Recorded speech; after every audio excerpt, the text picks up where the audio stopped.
Assalamualaikum warahmatullahi wabarakatuh.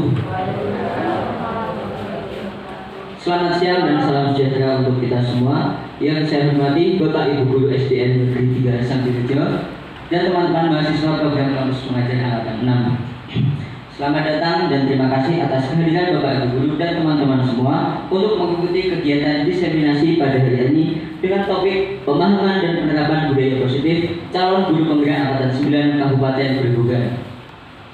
Sebelum memulai kegiatan, marilah kita berdoa terlebih dahulu sesuai keyakinan masing-masing. Berdoa dipersilahkan.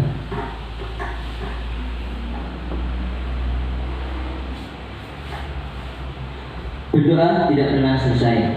Baik, langsung saja kita memulai kegiatan diseminasi pada hari ini. Waktu dan tempat untuk Bapak Budi dipersilahkan.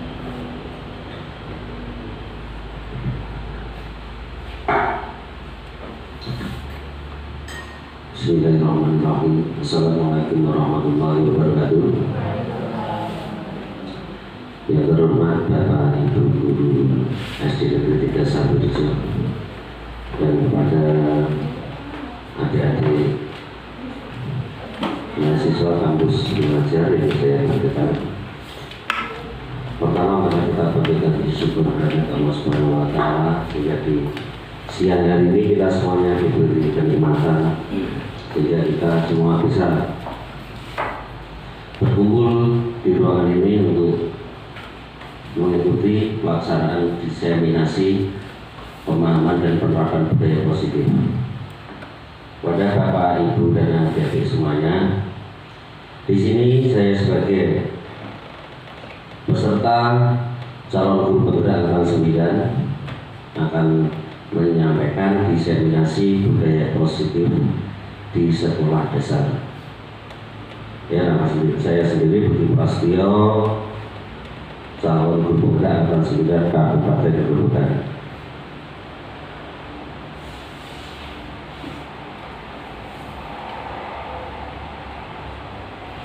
Ya, latar belakang dalam saya melaksanakan diseminasi adalah diseminasi budaya positif ini dilakukan sebagai implementasi tugas calon guru penggerak angkatan 9 membagikan pemahaman, pengalaman, penerapan tentang budaya positif di lingkungan sekolah. Sebelum kita mulai dalam diseminasi ini ada sebuah pertanyaan kepada Bapak, Ibu, dan adik semuanya.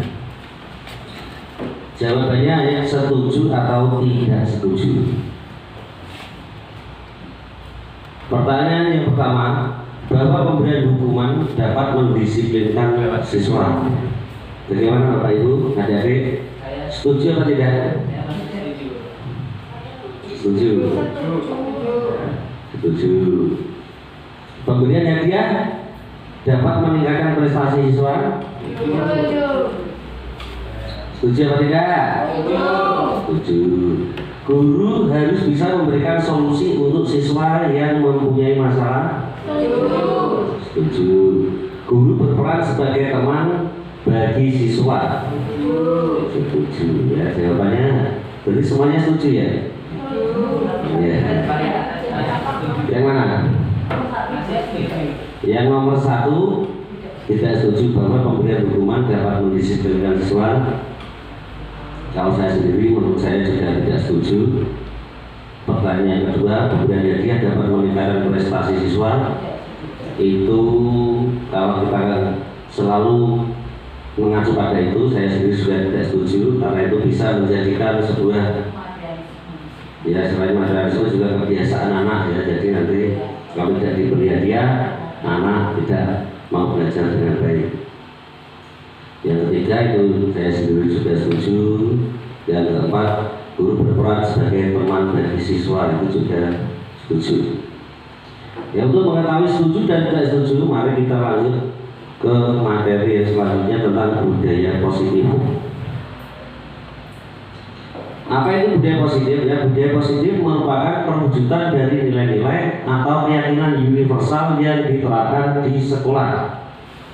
Budaya positif yang diterapkan di sekolah adalah salah satu perwujudan dari visi guru yang mengandung nilai-nilai kebajikan sesuai dengan tujuan pendidikan nasional yang dijabarkan dalam profil pelajar Pancasila. Budaya positif di sekolah merupakan pembiasaan baik mencabut sikap atau perilaku atau tutur kata oleh seluruh warga sekolah.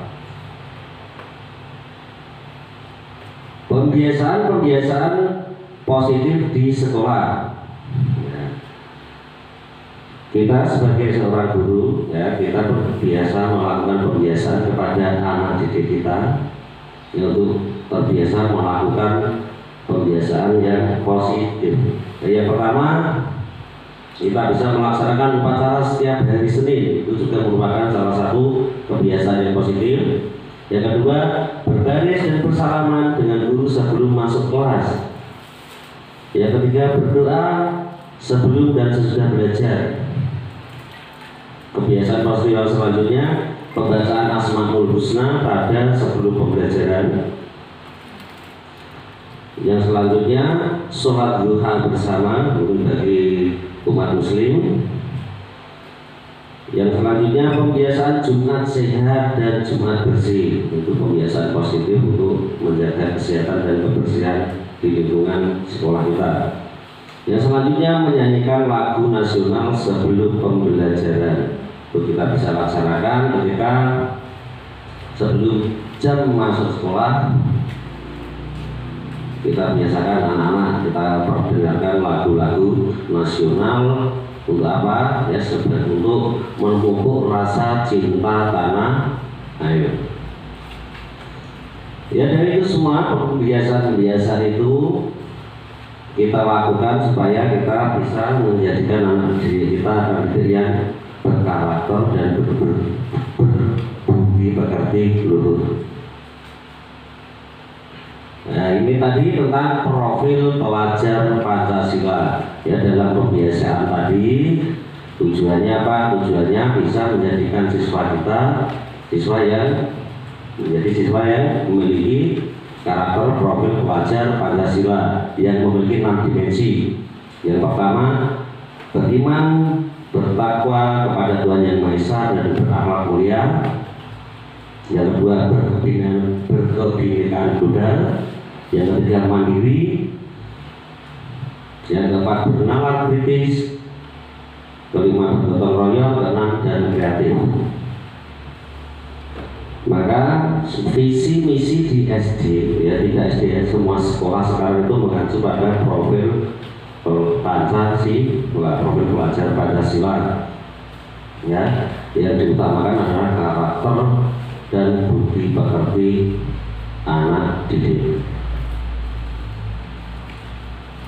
Kita lanjut konsep utama budaya positif. Ya, dalam kali ini nanti kita akan mengetahui tentang konsep utama budaya positif. Yang pertama yang kita bahas adalah perubahan paradigma belajar. Yang kedua, disiplin positif. Yang ketiga, motivasi perilaku manusia. Yang keempat, kebutuhan dasar manusia. Yang kelima, posisi kontrol restitusi. Yang keenam, keyakinan kelas. Dan yang terakhir, segitiga restitusi. Perubahan paradigma belajar, yaitu proses perubahan penting terjadi ketika cara berpikir atau melakukan yang biasa diganti dengan cara baru dan berbeda yang bertujuan menghadapi tantangan abad 21. Ya, karena saat ini abad 21 ini merupakan tantangan yang paling hebat. Semuanya serba menggunakan teknologi. Tidak seperti zaman kita kecil dulu, orang nonton TV saja masih nebeng di rumah tetangga, apalagi kok handphone, guys. Tapi anak sekarang TV malah sudah tidak mau menonton, guys. Belum nonton TV tapi tontonannya handphone atau Android. Maka ditekankan kita sebagai pendidik menekankan kepada anak didik kita untuk mempertebal akhlak dan budi pekerti yang positif. Yang kedua, pembelajaran paradigma baru mencakup pemetaan standar kompetensi, merdeka belajar dan asesmen kompetensi sehingga menjadi ruang yang lebih leluasa bagi pendidik untuk merumuskan perancangan pembelajaran dan asesmen sesuai dengan karakteristik dan kebutuhan peserta didik. Itu yang kita utamakan adalah karakteristik dan kebutuhan peserta didik. Jadi kita sebagai guru dalam melaksanakan pembelajaran harus berpihak kepada murid.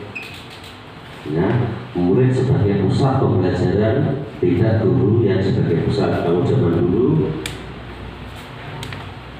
ya mungkin tidak zaman dulu saja, ya sampai sekarang pun masih banyak guru yang dalam pembelajarannya masih berpusat pada guru. Saya sendiri pun ketika masih di Kalirejo juga seperti itu. Ya, ini masih dalam tahap belajar. Yang ketiga, salah satunya adalah dengan pembelajaran berdiferensiasi, sehingga murid-murid belajar sesuai dengan kebutuhannya berdasarkan tahap perkembangan untuk mewujudkan profil pelajar Pancasila. Ya, pembelajaran berdiferensiasi itu adalah pembelajaran yang menyesuaikan dengan kebutuhan murid. Nah, padahal setiap kelas itu pasti memiliki banyak murid dan memiliki bermacam-macam karakter. Dan kita sebagai guru harus bisa memahami karakter masing-masing anak dan bisa melaksanakan pembelajaran berdiferensiasi. Ya, ini pemahaman baru. Dan ketika dulu saya belum mengikuti pendidikan guru penggerak, ya, sekarang baru mengerti tentang pemahaman baru itu tentang filosofi Ki Hajar Dewantara. Pendidikan adalah menuntun segala kodrat yang dimiliki anak untuk mencapai keselamatan dan kebahagiaan yang setinggi-tingginya, baik sebagai manusia maupun sebagai anggota masyarakat. Ya, saya tahu juga ketika mengikuti pendidikan dulu juga tidak tahu tentang filosofi Ki Hajar Dewantara, tahunya hanya Tuturi Handayani Wisnu Mitra. Ya, tapi sekarang sudah tahu, walaupun dalam pelaksanaannya masih dalam tahap belajar. Yang selanjutnya, murid bukanlah kertas kosong yang akan diisi tulisan-tulisan oleh kita sebagai guru atau pendidik, melainkan murid telah membawa coretan-coretan yang sama, di mana tugas kita sebagai guru atau pendidik adalah membantu menebalkan coretan itu. Ya, kalau dulu ya saya sendiri juga menganggap anak kecil itu bagikan kertas yang kosong. Terserah bagaimana orang dewasa akan menulisnya. Akan kita tulis positif, negatif, merah, kuning, hijau, terserah. Tapi dalam filosofi Ki Hajar Dewantara, anak itu sudah membawa kodrat yang sudah ada samar-samarnya. Ketika dilahirkan kan sudah punya karakter yang sama, sudah memiliki kelebihan dan kekurangan sesuai dengan kodrat dari Tuhan. Kita sebagai guru harus mempertebal, kita hanya menebalkan kelebihan-kelebihan yang ada pada anak. Maka dari itu guru dituntut untuk bisa mengetahui potensi yang ada pada anak didik kita.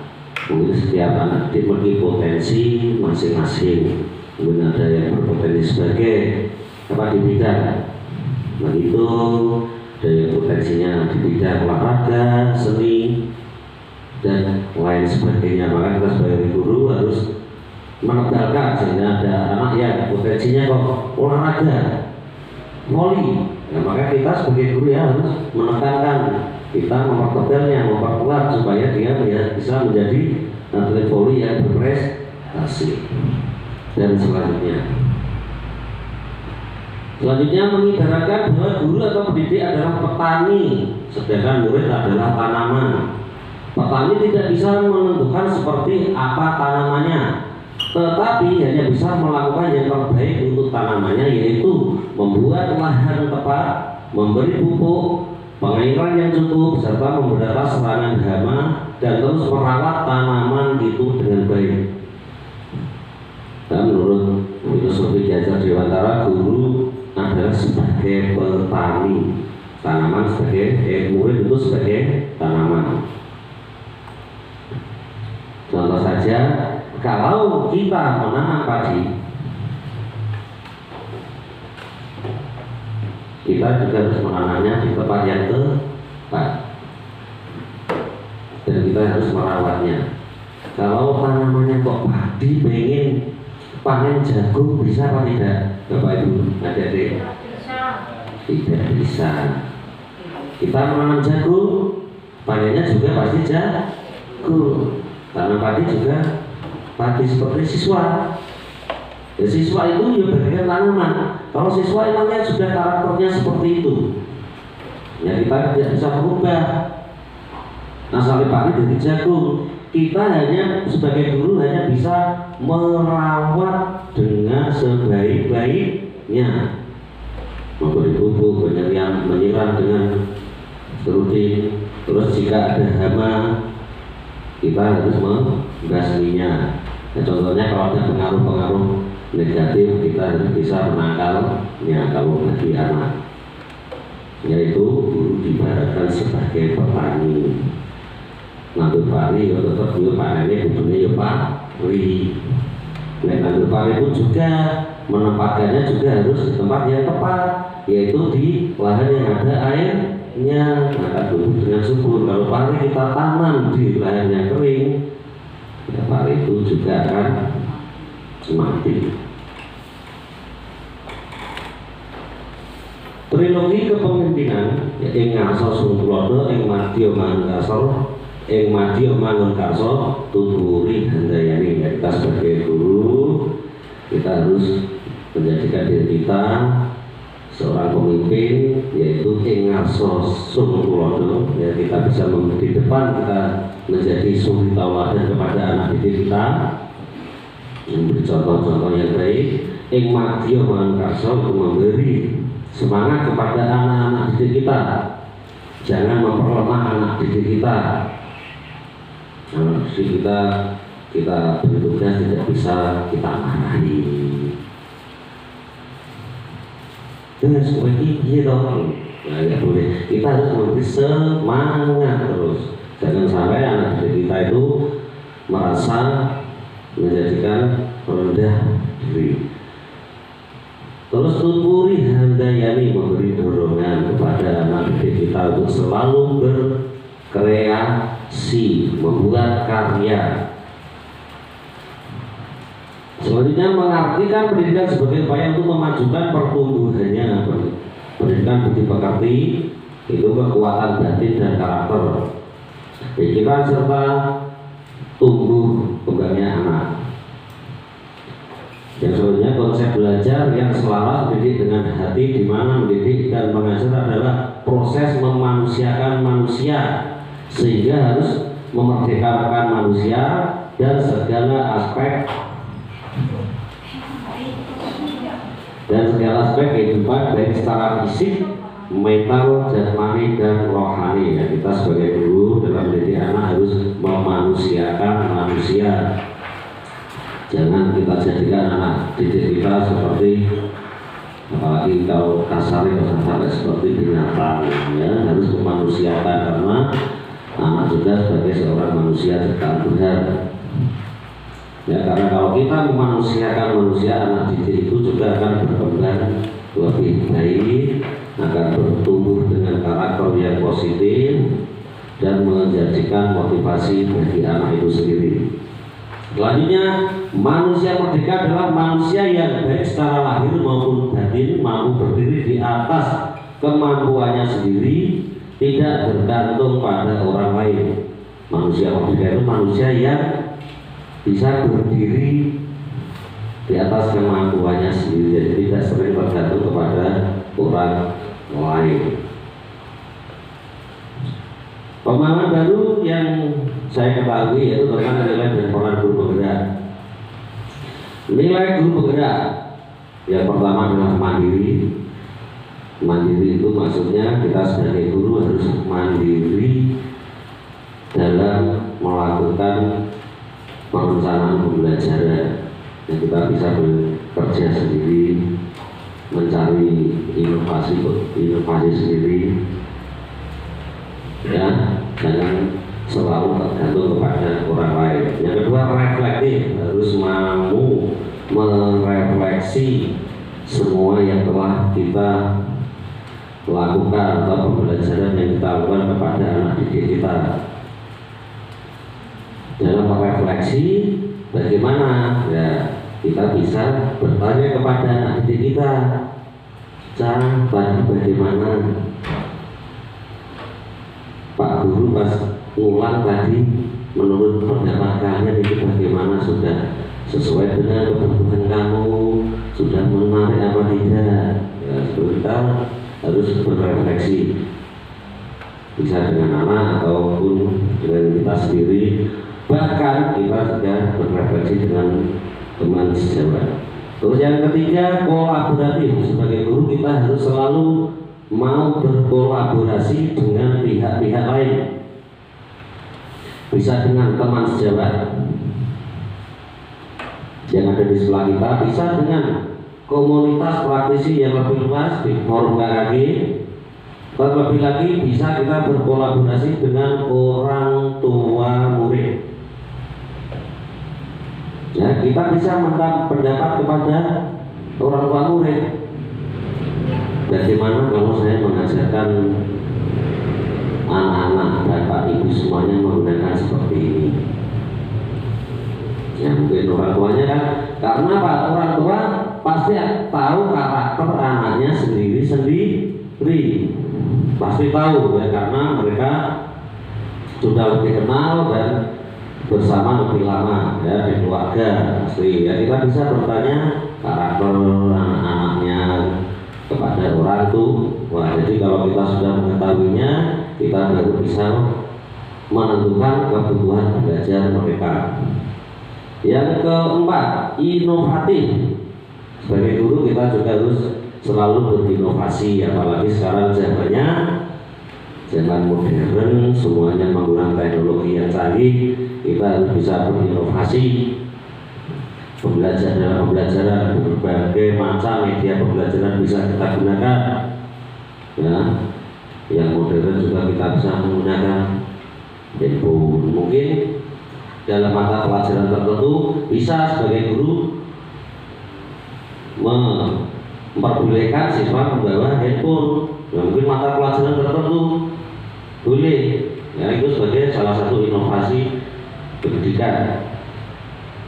Yang selanjutnya, berpihak pada murid.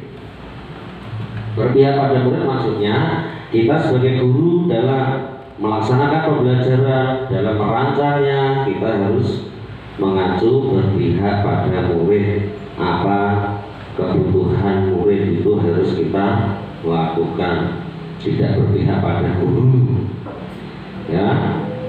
Sebelumnya saya sendiri pun ya, ketika melaksanakan pembelajaran, mungkin tidak saya saja, pada umumnya guru itu pasti pembelajarannya berpusat pada guru. Jadi guru menerangkan, anak-anak mendengarkan. Kadang anak jadi sampai bosan. Tapi kita harus dalam pembelajaran berpihak pada murid. Oh, kita harus mengetahui keinginan murid kita. Inginnya belajar seperti apa? Ya mungkin setiap kelas karakter murid juga berbeda-beda. Mungkin ada anak yang dalam pembelajaran disuruh menulis cepat, karena saya mudah nulis, karena saya cepat nyapal ya, mudah menghafal. Ya itu kita harus bisa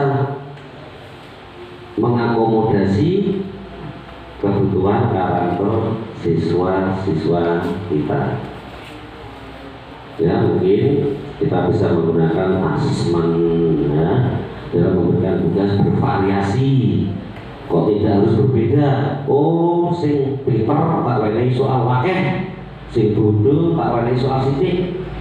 Itu tidak ya, tapi kita bisa menggunakan berbagai macam bentuk soal. Mungkin jadi MC gambar. Mungkin kalau anak yang malas menulis dengan media gambar akan tertarik. Nah, itulah pendidikan berpihak pada murid. Dan selanjutnya peran guru penggerak. Ya, guru pemimpin pembelajaran ya harus bisa menjadi guru penggerak, itu harus siap menjadi pemimpin pembelajaran. Yang kedua, coach sebagai guru lain, ya. Coach sebagai guru lain berarti harus mampu diajak untuk menyelesaikan masalah atau bisa menjadi narasumber ataupun sebagainya. Terus menggerakkan komunitas praktisi, itu harus bisa menggerakkan komunitas praktisi, contohnya aktif di forum KKG ataupun juga membuat praktisi komunitas praktisi yang lebih sempit, yaitu di sekolahan. Yang keempat, mendorong kolaborasi. Guru penggerak harus siap berkolaborasi dengan pihak manapun, dari teman sejawat, orang tua murid, bahkan masyarakat luas dari lingkungan sekolahan semuanya. Yang selanjutnya, kepemimpinan peserta didik, ya, harus mendidik siswa supaya siswa itu juga bisa menjadi seorang pemimpin. Pemahaman baru selanjutnya, visi guru penggerak. Visi guru penggerak adalah sebuah impian, harapan yang ingin dicapai, yaitu mewujudkan peserta didik yang berkarakter profil pelajar Pancasila yang 6 dimensi capaiannya tadi yang sudah kita sampaikan. Yang kedua, yang dituangkan dalam prakasa perubahan dengan metode inquiry apresiasi dengan model baja untuk mencapai visi tersebut. Dan dalam membuat visi misi sekarang itu harus memuat karakter profil profil pelajar Pancasila. Ya. Tadi sudah saya sampaikan di awal, ya.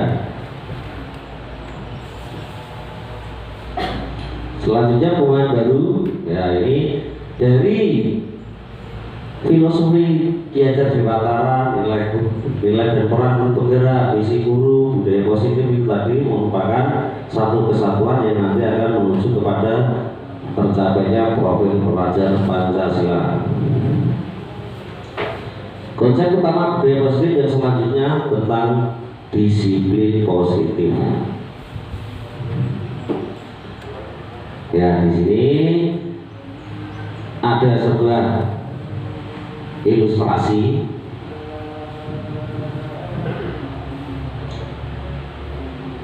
tentang apa itu? Kepalkan tangan Anda. Tadi adik-adik semuanya sudah bersama Pak Susilo, sekarang gantian, ya. Senior Guru Kaya sama Bu Rini aja. Ayo dua. Kalau itu coba maju ke depan.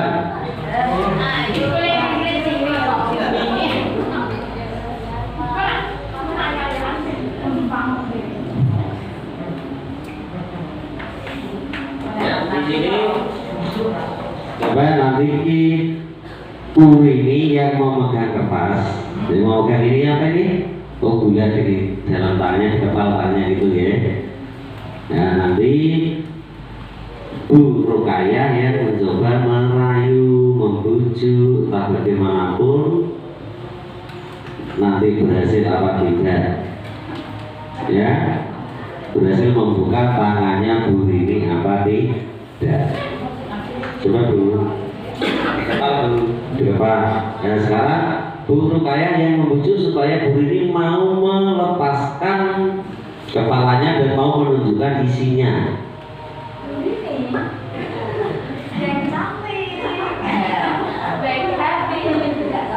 Saya mau meminjam tangan kanan saya mau minta Bu Rini minta tolong tangan Bu Rini untuk membuka.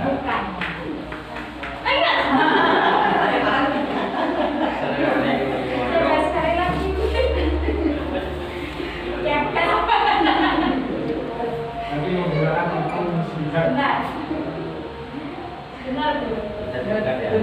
Enggak, tak selalu.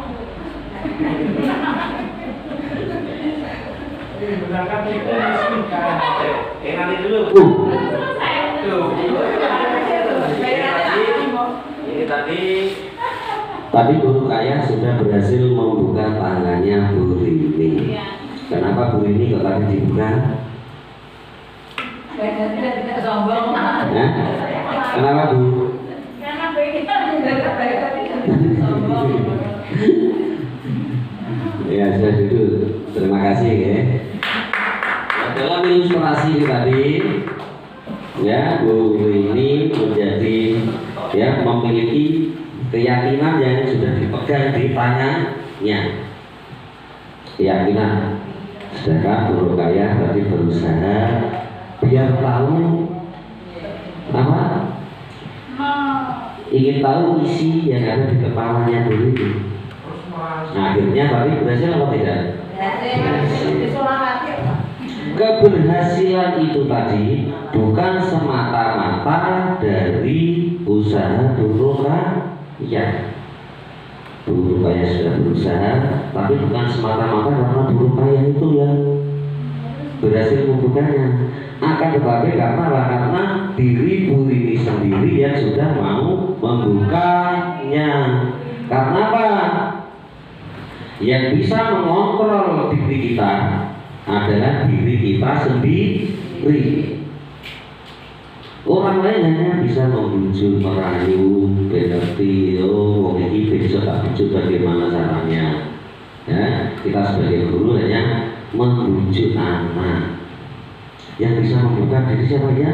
Anak itu sendiri. Bapak yang mengontrol diri itu juga diri sendiri, tidak orang lain. Kalau kita sudah punya keyakinan, oh menurut saya sudah benar. Diujung-ujungi kayak apa wae ya warga. Nah, apalagi kalau dengan cara kasar, kadang secara halus juga tidak mampu. Ya, maka guru harus bisa apa? Mengontrol muridnya juga, itu ya. Itu dengan cara yang halus, dengan cara yang kasar, dengan halus supaya guru mestinya berhasil, apalagi dengan cara yang kasar. Itu karena yang bisa mengontrol diri adalah diri kita sendiri. Selanjutnya miskonsepsi tentang teori kontrol, ilusi guru mengontrol murid. Ilusi bahwa semua pengetahuan positif efektif dan bermanfaat. Ilusi bahwa kritik dan membuat rasa bersalah mampu menguatkan karakter. Ilusi yang selanjutnya bahwa orang dewasa berhak memaksa murid. Nah, itu tadi ilusi-ilusinya guru untuk mengontrol murid. Maksudnya guru itu ketika membujuk siswa dan berhasil seperti guru kaya tadi itu bukan semata-mata karena bujukannya, ya, tapi karena murid itu sendiri sudah mau membuka dirinya, ya. Tapi guru juga tetap berusaha, tidak kok wes dosa karepmu, ya tidak, harus selalu menuntutnya. Bahkan saja mengubah paradigma stimulus respon ke teori kontrol. Bila kita ingin membuat kemajuan perlahan, sedikit-sedikit ubahlah sikap dan perilaku Anda. Dan jika kita ingin membuat kemajuan, kita sendiri sebagai seorang guru juga harus merubah sedikit demi sedikit sikap dan perilaku kita. Karena guru sebagai apa? Sosokullah harus teladan. Nah, kepada murid hasilnya anak didik yang berkarakter, berakhlak mulia, ya, yang mandiri, kreatif, ya, kita sendiri sebagai guru harus bisa mengubah diri kita sendiri walaupun tidak spontan, tidak langsung, tapi kita bisa belajar sedikit demi sedikit. Yang ketiga, namun bila kita ingin memperbaiki cara-cara utama kita, maka kita perlu mengubah kerangka acuan kita. Yang ketiga, ubahlah bagaimana Anda melihat dunia, bagaimana Anda berpikir tentang manusia.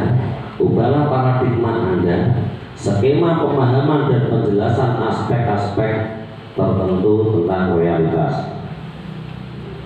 Di sini stimulus respon lawan dari teori kontrol. Ini tentang pandangan tentang dunia.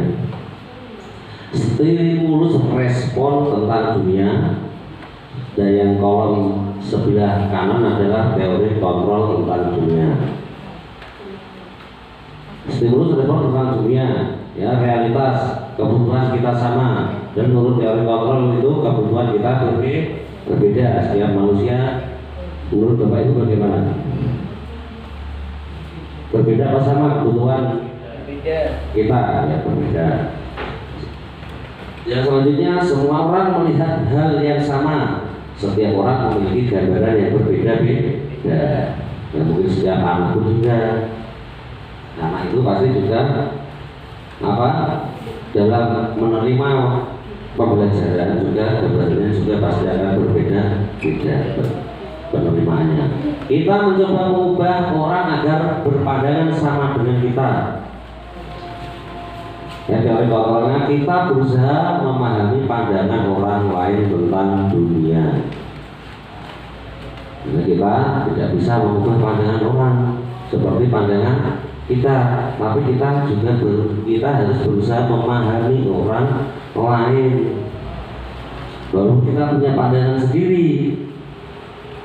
Ya, jangan memaksa orang lain untuk menyesuaikan atau seperti pandangan kita. Ya, kita harus memahami pandangan orang lain juga. Perilaku buruk dilihat sebagai suatu kesalahan. Semua perilaku memiliki tujuan. Nah, semua perilaku pasti memiliki tujuan.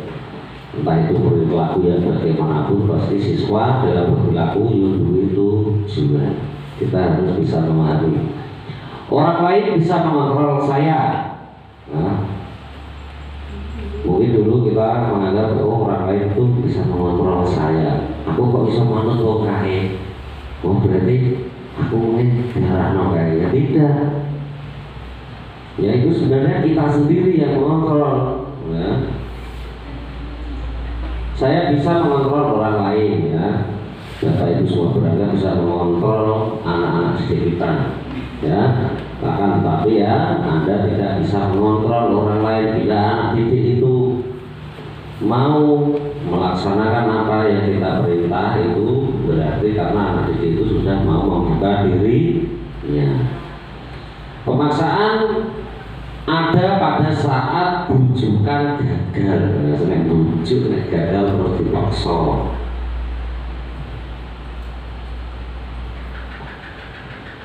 Nah, kolaborasi dan koordinasi menciptakan pilihan-pilihan baru.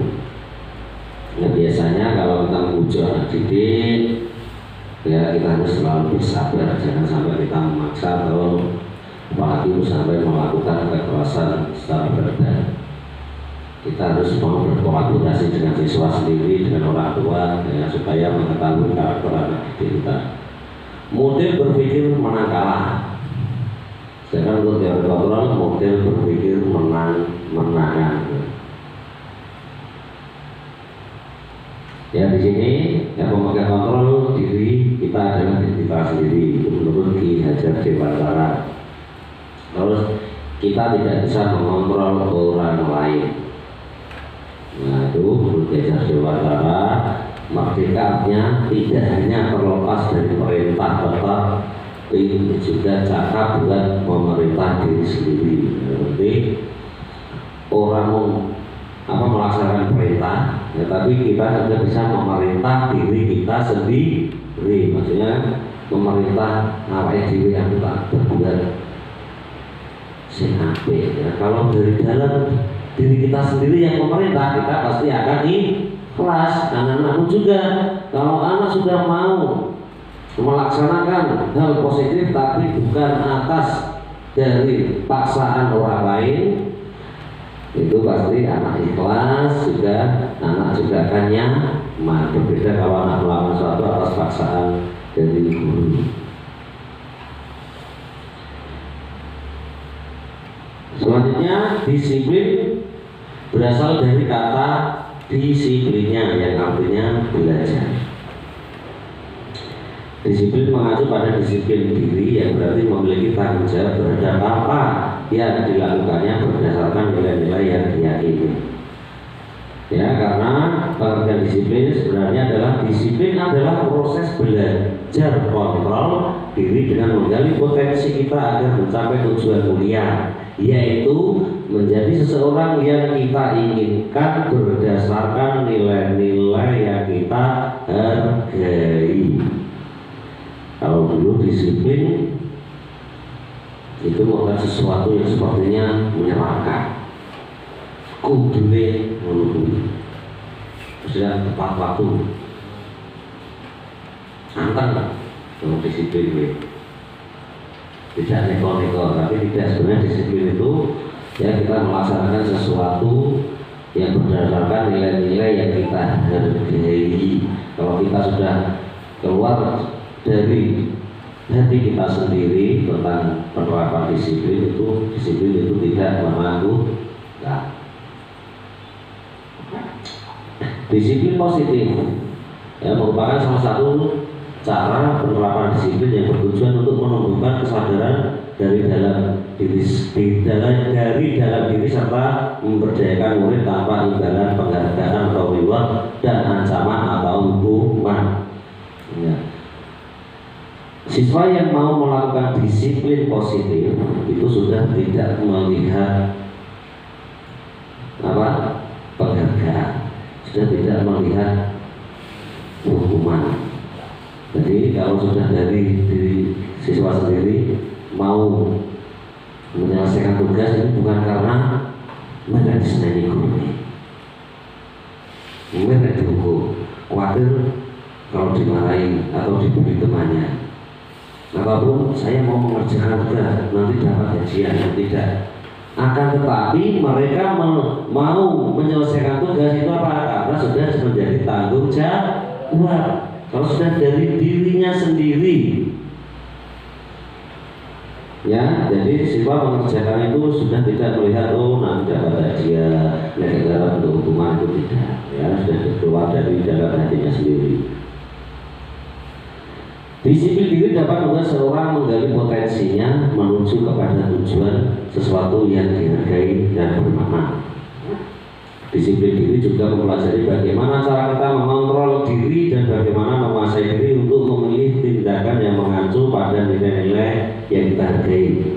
Sebagai seorang guru, tujuan kita adalah menciptakan murid yang memiliki disiplin diri sehingga mereka berperilaku mengacu pada nilai-nilai kebajikan universal dan memiliki motivasi dari dalam diri atau motivasi intrinsik dalam perubahan perilaku ke arah yang lebih baik.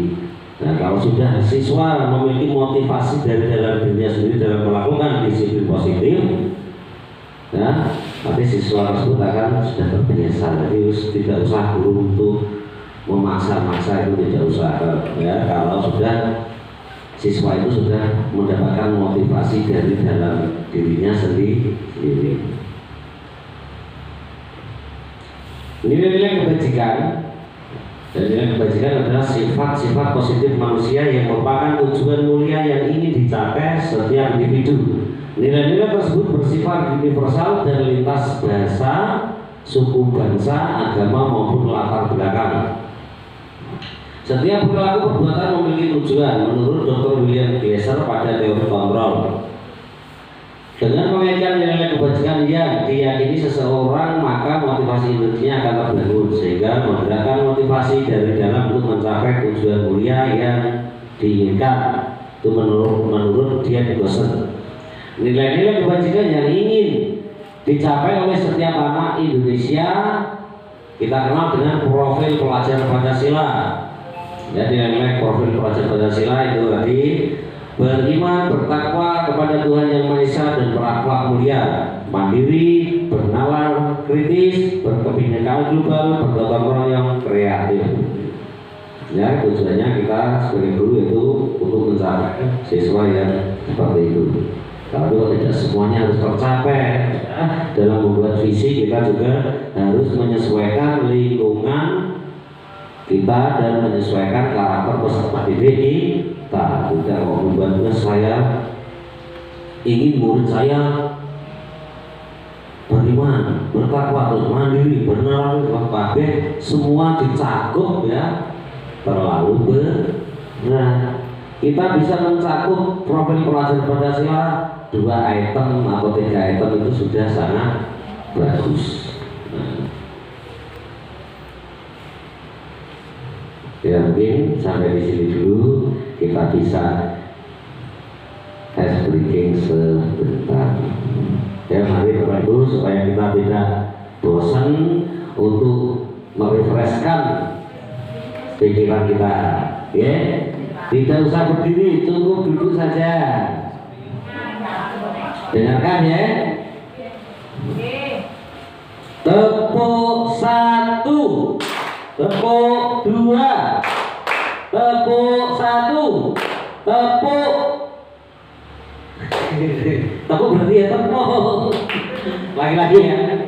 Lupa saya. Tepuk 1, tepuk 1, tepuk 2, 1.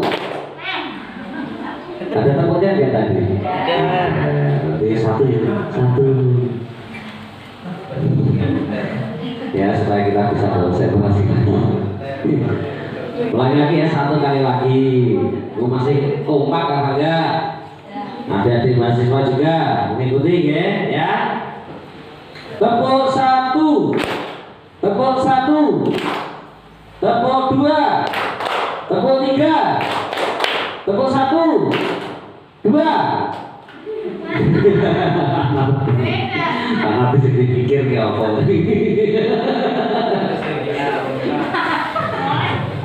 Ya mungkin ya sampai di sini dulu ya sudah. Sekarang mungkin ada yang ingin ditanyakan Bapak Ibu ataupun adik-adik mahasiswa.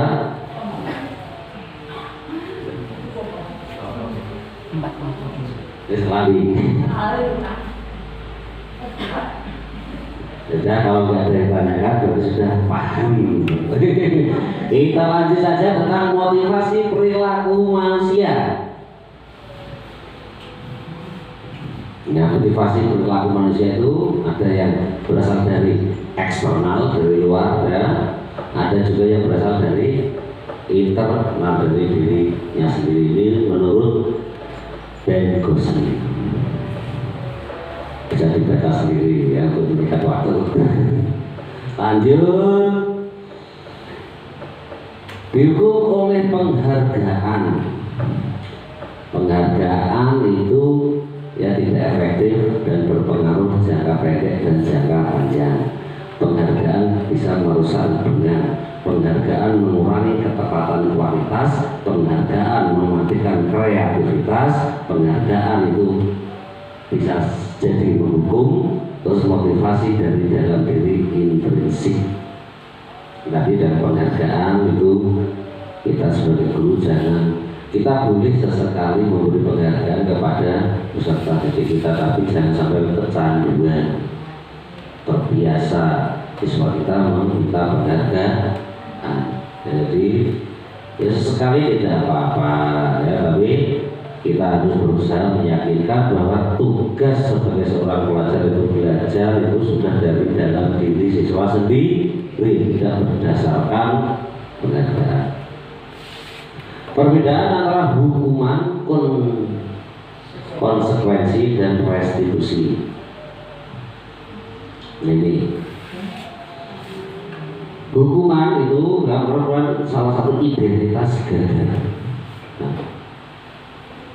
Sedangkan untuk identitas suksesnya itu dengan penerapan disiplin, konsekuensi dan restitusi. Kalau hukuman itu pasti negatif, pasti yang berupa perbuatan yang kasar, itu akan berdampak pada kegagalan pada siswa. Sedangkan untuk konsekuensi itu lebih netral, bisa kita lakukan karena konsekuensi itu biasanya sudah kita buat perjanjian dengan siswa. Kalau restitusi itu akan berdampak lebih kita bisa berbicara 4 mata dengan siswa yang telah melakukan kesalahan. Tidak usah saya bacakan satu persatu itu ya, pokoknya itu hukuman itu pasti sangat menyakitkan bagi anak. Coba Bapak, Ibu, dan adik-adik semua yang di sini guru sih uang. Dan saya ingin bagaimana? Pasti ingat terus ya. Pernah di kaplok, dilempar dengan penghapus. Itu kalau kita bisa menyadari tidak apa-apa, tapi nanti kalau siswa kan karakternya berbeda-beda, ada siswa pendendam, itu pasti akan timbul dendam sampai tua. Maka kita sekarang tidak boleh menghukum secara modal pelepasan.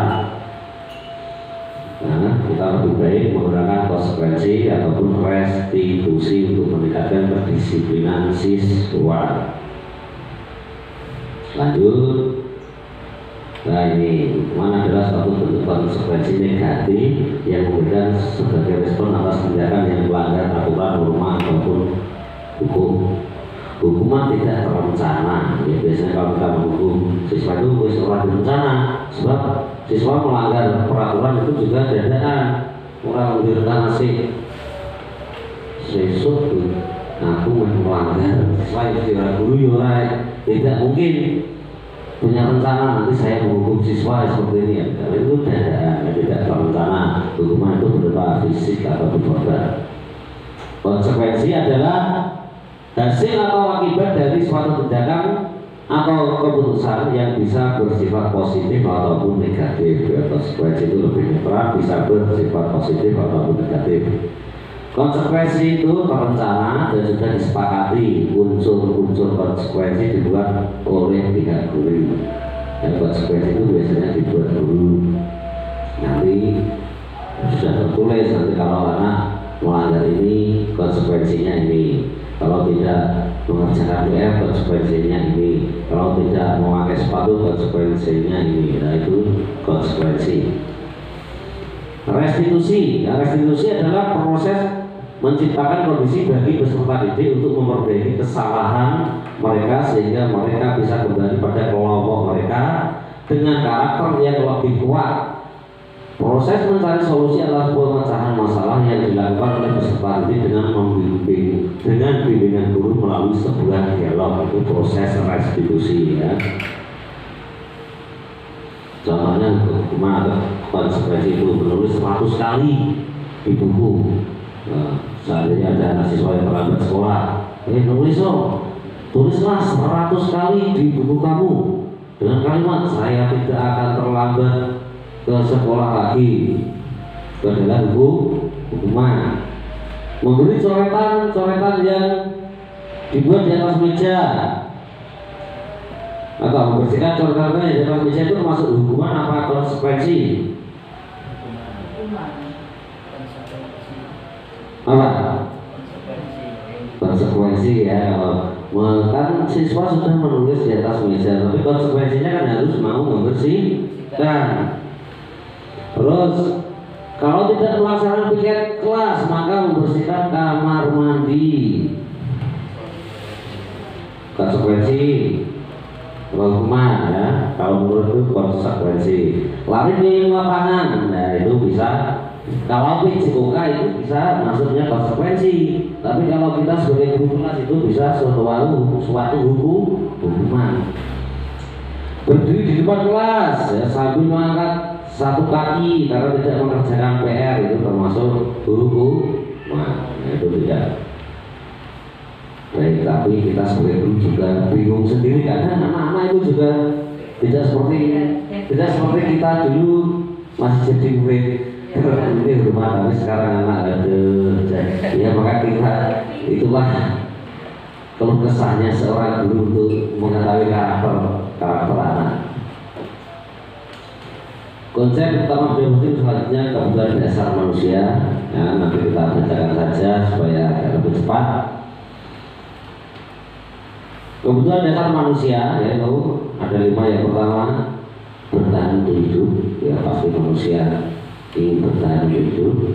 terus mendapatkan kasih sayang, mendapatkan kebebasan, mendapatkan kesenangan dan penguasaan. Ya tidak mungkin anak itu mesti ya dia ingin bertahan hidup. Ya, sudah ingin mendapatkan kasih sayang dari orang-orang di sekelilingnya, juga ingin mendapatkan kebebasan dalam melakukan ekspresi, terus juga ingin mendapatkan kesenangan dan juga ingin penguasaan, maksudnya memiliki sesuatu. Selanjutnya posisi kontrol restitusi. 5 posisi kontrol restitusi: penghukum, pembuat rasa bersalah. Ini bukan posisi kontrol seorang guru ya. Ya di sini 5 posisi kontrol seorang guru. Ya, itu kurang lengkap tulisannya, kontrol restitusi saja. Itu guru sebagai penghukum, pembuat rasa bersalah, atau guru sebagai teman, sebagai pemantau, ataupun juga guru sebagai manajer. Kita lanjut saja.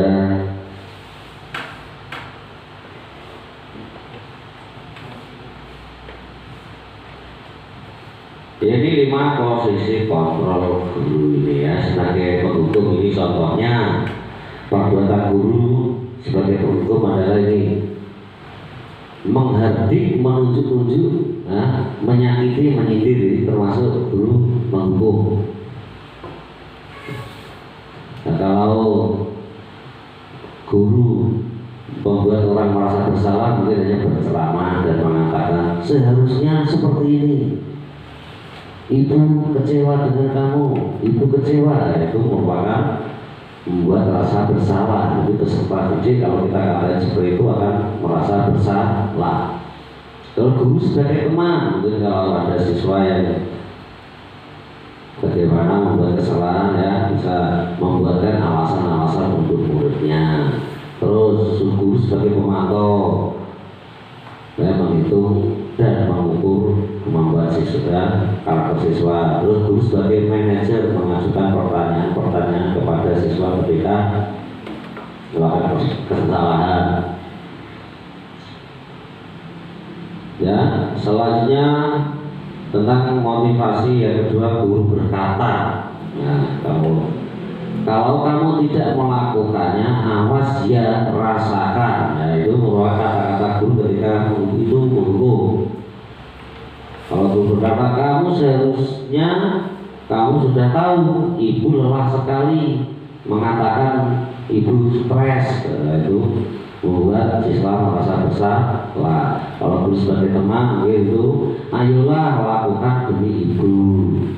Masa kamu tidak mau? Ingat, ya, ingat ibu pernah bantu. Ingat tidak ibu pernah bantu. Ya, itu merupakan guru sebagai teman.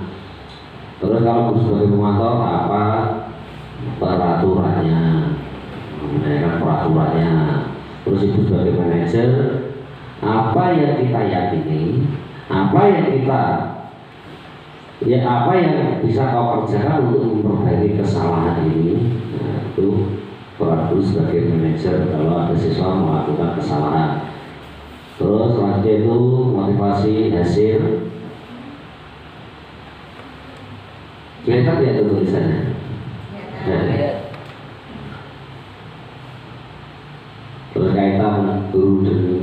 Kaitan dengan dunia berkualitas, terus murid berkata, terus dampak pada murid.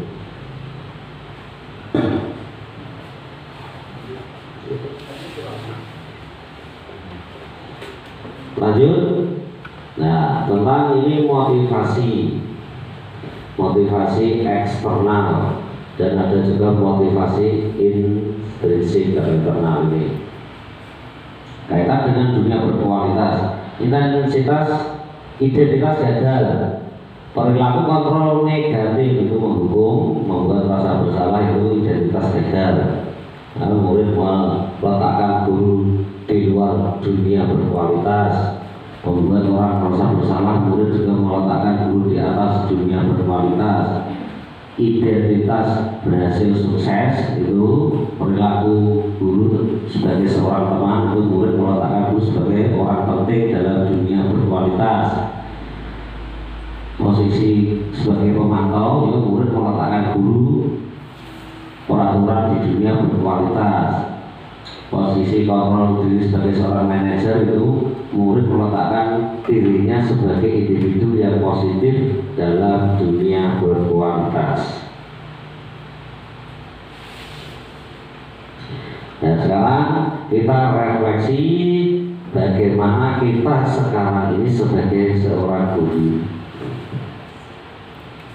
Apakah kita sebagai seorang penghukum, sebagai seorang guru yang membuat merasa bersalah, ataupun menjadi teman atau menjadi pemantau dan manajer? Kita bisa merefleksi diri kita sendiri.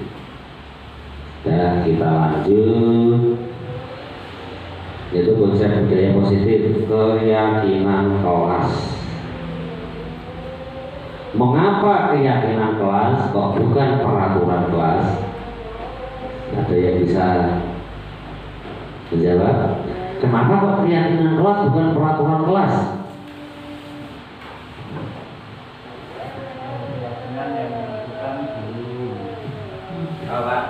Kalau keyakinan yang menentukan gurunya.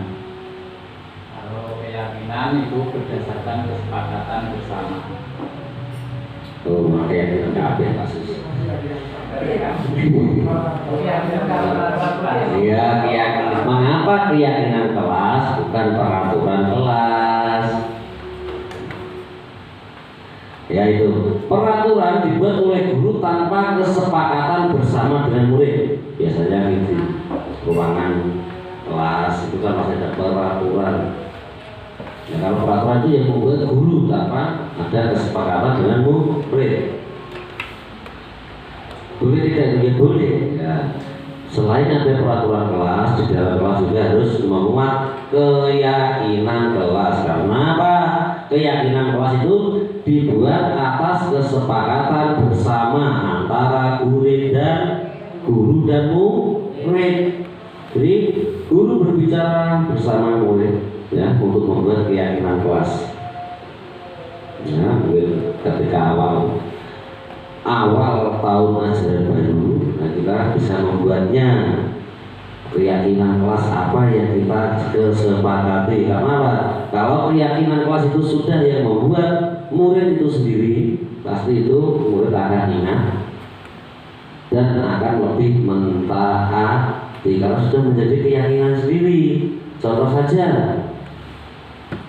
murid membuat keyakinan tidak boleh datang terlambat. Ya, kalau yang membuat murid sendiri, pasti dia akan ingat, ya saya dulu keyakinan kelasnya tidak boleh datang terlambat, pasti juga akan masuk.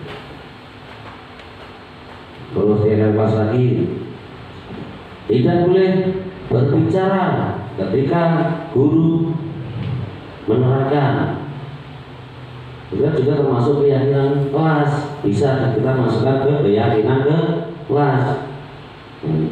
Karena kalau yang membuat murid sendiri, ya murid pasti tahu keyakinannya ketika bapak ibu guru menerangkan pembelajaran, murid harus diam. Ataupun juga bisa dengan kalimat lain, tidak boleh berbicara sebelum dipersilakan oleh guru.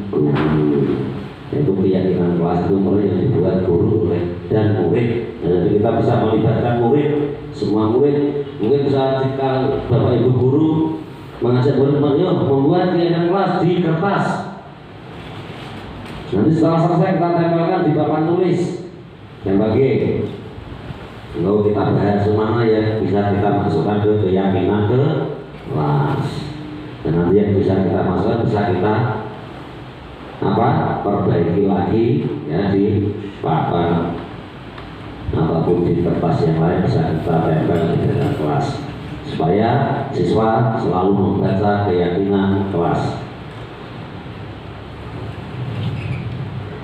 Ya, ini ada pertanyaan ini antara keyakinan dan peraturan ya. Mengapa kita menggunakan helm saat berkendaraan?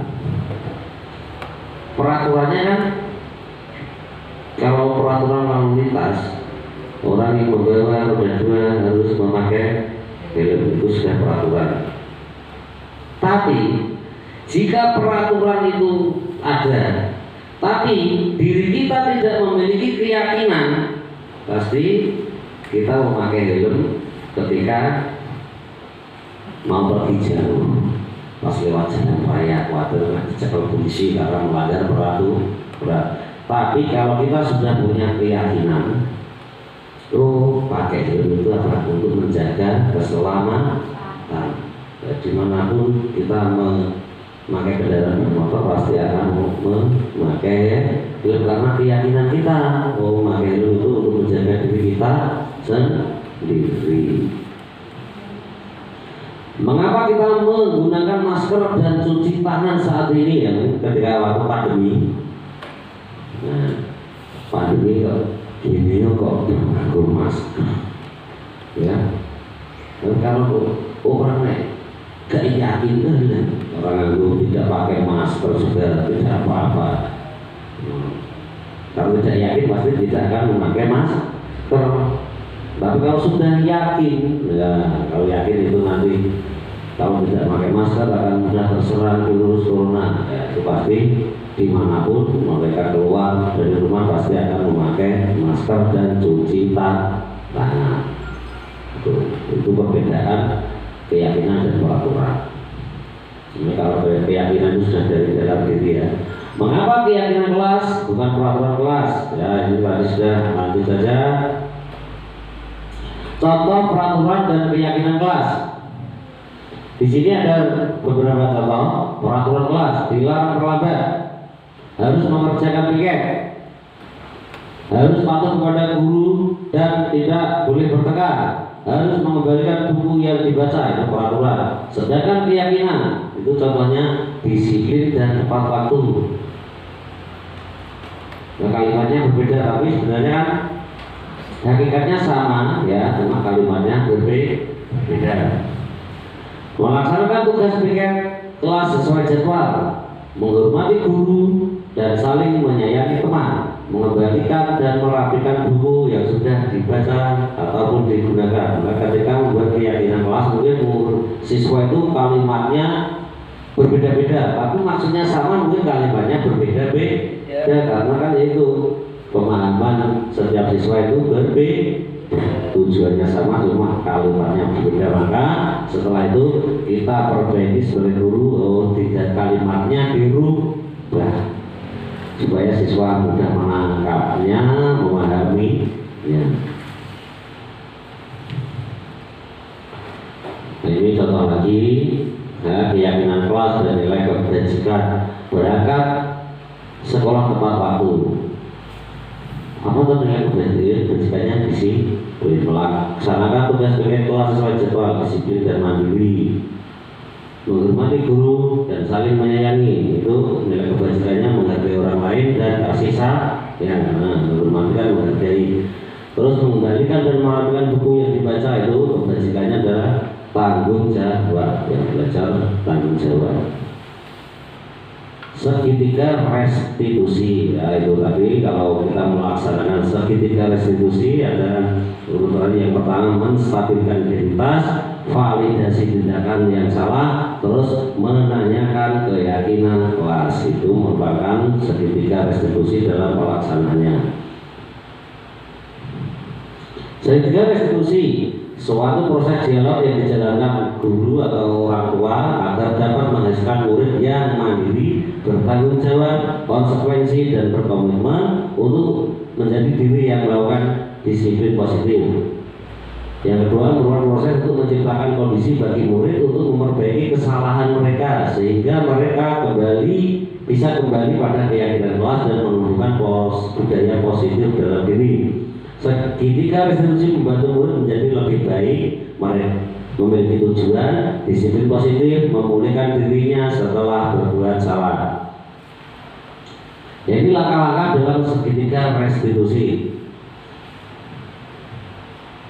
Ya, keberarti kurang jelas. Ya, kita ini ada contoh-contohnya nanti.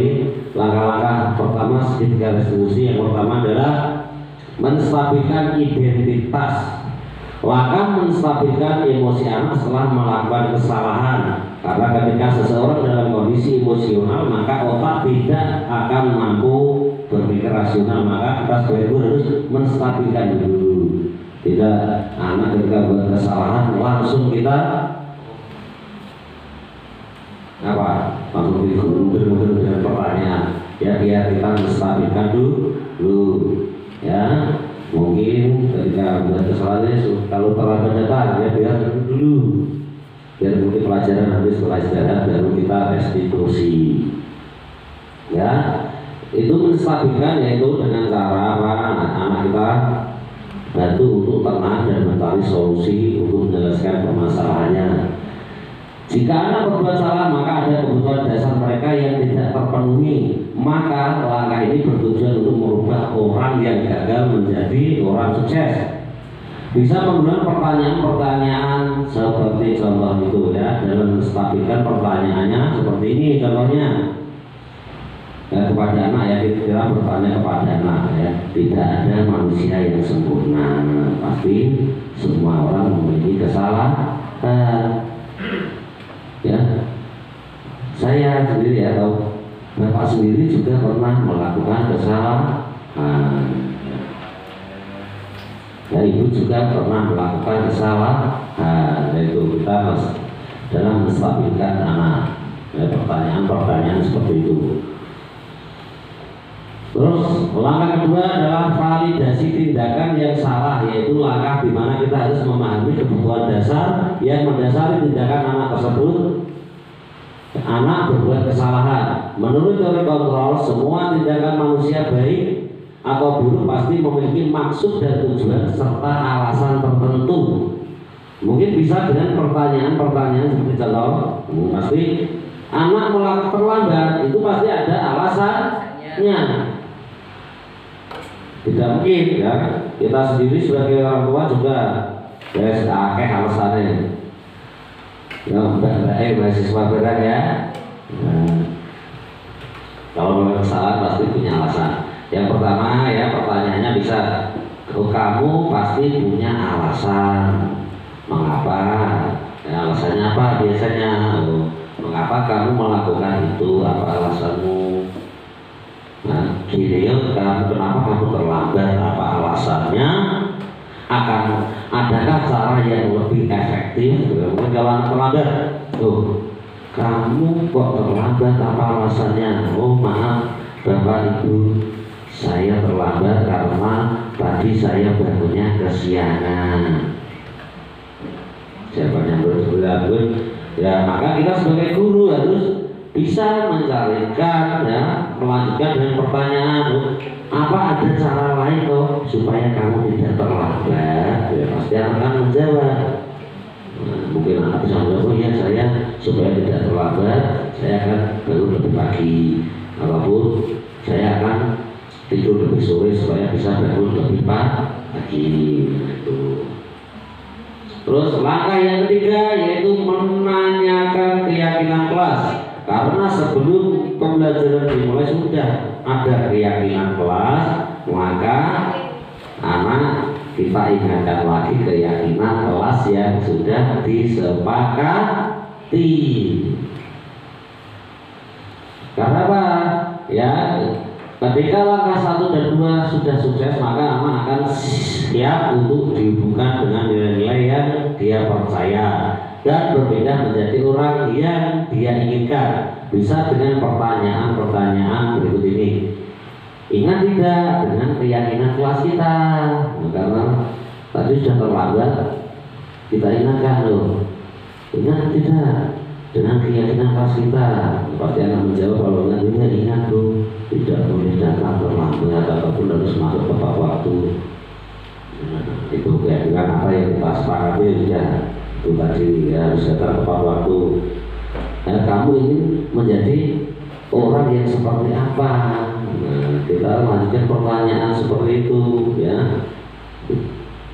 Kamu ingin menjadi orang seperti apa? Ingin terlambat terus apa? Tidak ya.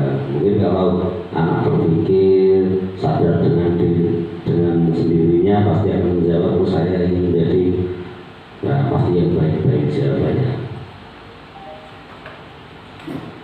Kesimpulannya, restitusi adalah sebuah cara untuk menanamkan disiplin positif murid. Restitusi bukan untuk menebus kesalahan, namun untuk belajar dari kesalahan dan tujuannya untuk memperbaiki hubungan. Tindakan restitusi adalah tawaran, bukan paksaan. Restitusi itu bukan paksaan. Restitusi menuntut untuk melihat ke dalam diri, mencari kebutuhan dasar yang mendasari tindakan dan lebih berfokus pada karakter, bukan tindakan. Ini pengalaman-pengalaman yang sudah pernah saya lakukan dalam melakukan restitusi ya. Jadi membuat keyakinan kelas dulu ya, ketika awal pembelajaran. Terus ini yang perlu diperhatikan dalam membuat keyakinan kelas ya, langkah-langkah membuat keyakinan kelas ya, meminta pendapat siswa tentang harapan atau impian kelas yang mereka inginkan. Jadi kok siswa pengenmu kelasnya kayak apa cara? Terus menggali pendapat sama siswa, bagaimana siswa itu apa yang harus disepakati. Ya, mungkin setiap siswa banyak sekali jawabannya. Nah, terus baru mengubah kalimat-kalimat dari siswa tersebut ya, kita ubah menjadi kalimat yang positif. Setelah itu kalau sudah kita buat, berarti sudah menjadi keyakinan kelas, sudah disepakati bersama antara guru dan murid.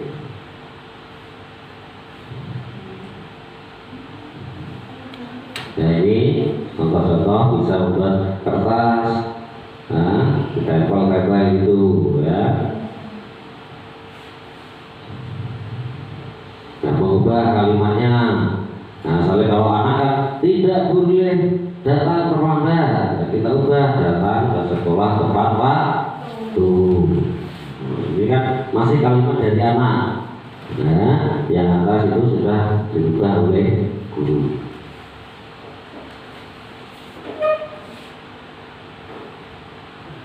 Ya, mengubah kesepakatan menjadi keyakinan ya, itu sama saja. Sebenarnya itu juga ada yang kesepakatan kelas, ada yang keyakinan kelas ya.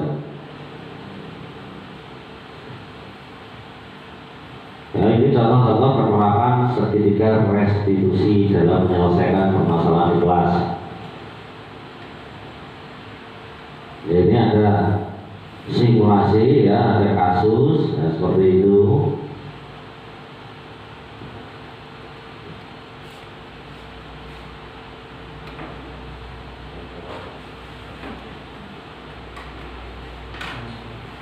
Ya, mungkin Pak, Bapak, Ibu bisa baca sendiri ya.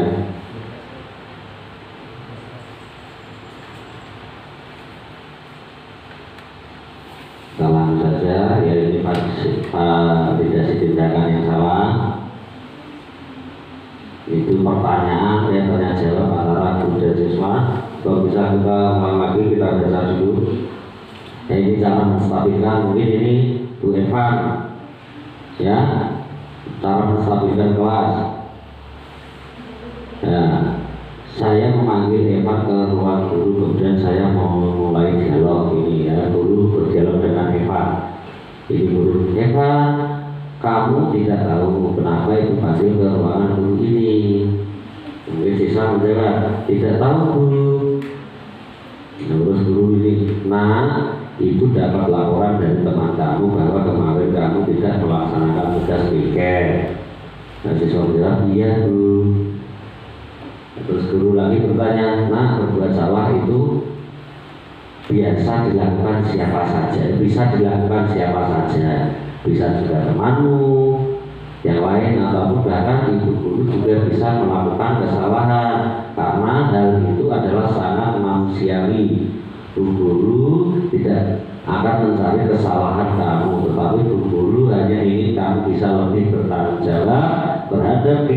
lakukan sendiri dan ini bisa kita selesaikan bersama.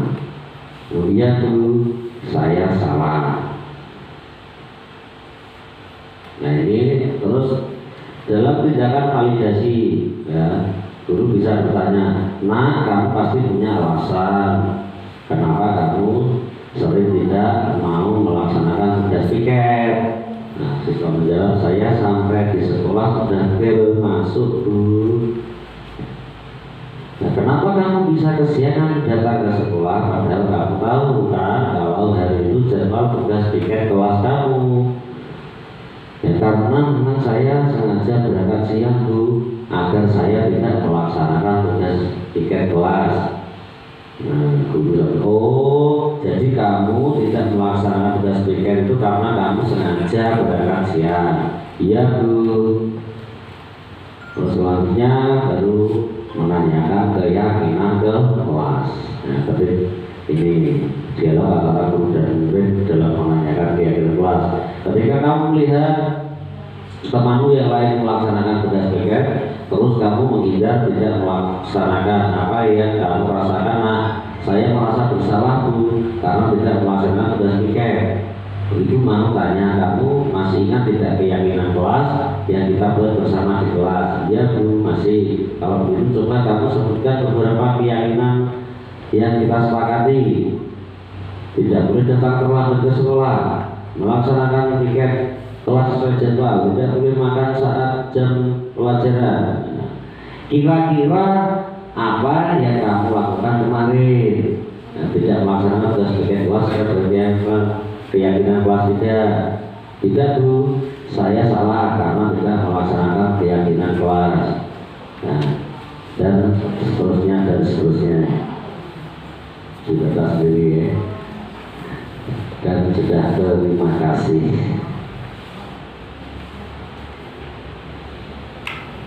Ya, ini yang bisa saya sampaikan, semoga bermanfaat bagi kita semuanya. Di sini saya hanya sharing, tidak mempelajari Bapak, Ibu ataupun adik-adik semuanya. Saya dan Pak Susilo hanya memenuhi tugas kita sebagai calon guru penggerak angkatan 9. Semoga bermanfaat bagi kita semuanya. Mungkin ada kesalahan, kekurangan, kekhilafan yang saya sengaja atau tidak, mohon maaf yang sebesar-besarnya. Assalamualaikum warahmatullahi wabarakatuh. Waalaikumsalam warahmatullahi wabarakatuh.